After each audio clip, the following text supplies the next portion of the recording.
Assalamualaikum warahmatullahi wabarakatuh. Perkenalkan, nama saya Asri Akti dengan NIM 2307556 dari Program Studi Pendidikan Kesejahteraan Keluarga.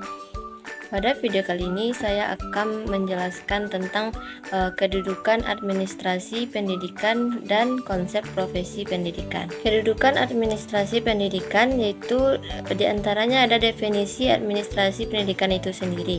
Administrasi pendidikan merupakan proses pengelolaan dan pengorganisasian sumber daya pendidikan untuk mencapai tujuan pendidikan.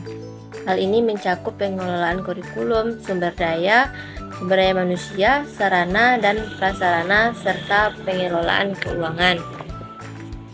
Adapun fungsi dari administrasi pendidikan itu sendiri adalah mengatur dan mengkoordinasikan semua kegiatan pendidikan di sekolah, termasuk pengelolaan data peserta didik, pengembangan kurikulum, dan pengelolaan sumber daya.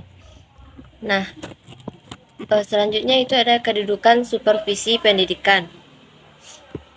Definisi supervisi pendidikan adalah proses pengawasan dan bimbingan yang dilakukan oleh supervisor terhadap guru dan staf sekolah untuk meningkatkan kinerja dan kualitas pendidikan.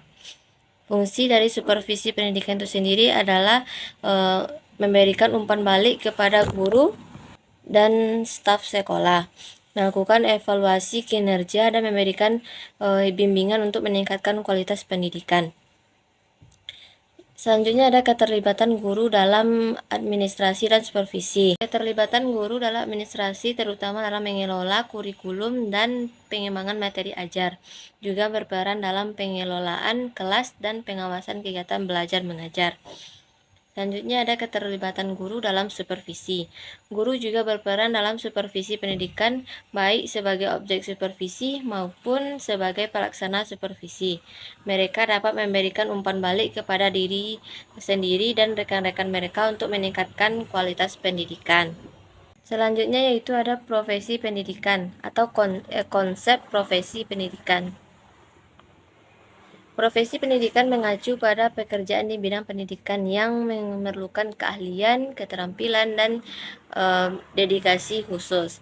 Beberapa karakteristik profesi pendidikan yaitu membutuhkan pendidikan dan kepelatihan khusus, memiliki kode etik profesi, berorientasi pada layanan publik, menuntut pengembangan fungsional berkelanjutan, memiliki otonomi dalam pelaksanaan tugas.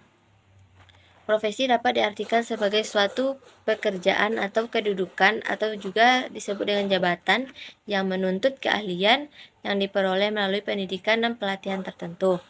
Menurut persyaratan khusus memiliki tanggung jawab dan kode etik tertentu. Profesi merupakan pekerjaan yang bersifat profesional yang memerlukan persiapan melalui pendidikan dan pelatihan. Secara khusus pada hakikatnya, profesi suatu pernyataan atau suatu janji terbuka yang menyatakan bahwa seseorang itu mengabdikan dirinya pada suatu pernyataan atau suatu janji terbuka yang menyatakan bahwa seorang itu mengabdikan dirinya pada suatu jabatan. Profesi guru adalah profesional dengan tugas terutama mendidik, mengajar, membimbing, mengarahkan, melatih, dan menilai. Guru memiliki beberapa persyaratan khusus, memiliki organisasi profesi, memiliki kode etik dan peran, hak dan kewajiban guru yang bertujuan untuk membimbing, mengarahkan peserta didik, serta mengevaluasi proses belajar mengajar yang baik dan terarah secara khusus. Dalam bahasa Inggris yaitu profession atau bahasa Latin professus, mengakui pengakuan menyatakan mampu atau ahli dalam melaksanakan pekerjaan tertentu.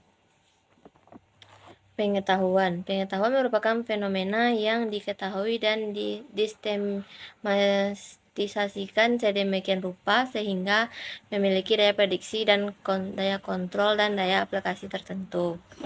Keahlian bermakna penguasaan substansi keilmuan yang dijadikan acuan dalam bertindak. Keahlian juga bermakna kepakaran dalam cabang ilmu tertentu untuk dibedakan dengan kepakaran lainnya. Persiapan akademik mengandung makna bahwa untuk derajat profesional atau memasuki jenis profesi tertentu diperlukan persyaratan pendidikan khusus berupa pendidikan prajaban yang dilaksanakan pada lembaga pendidikan formal, khususnya di jenjang perguruan tinggi. Nah, sekian penjelasan saya mengenai kedudukan administrasi pendidikan dan konsep dasar dan konsep profesi pendidikan. Mohon maaf bila ada kesalahan kata. Saya akhiri dengan wassalamualaikum warahmatullahi wabarakatuh.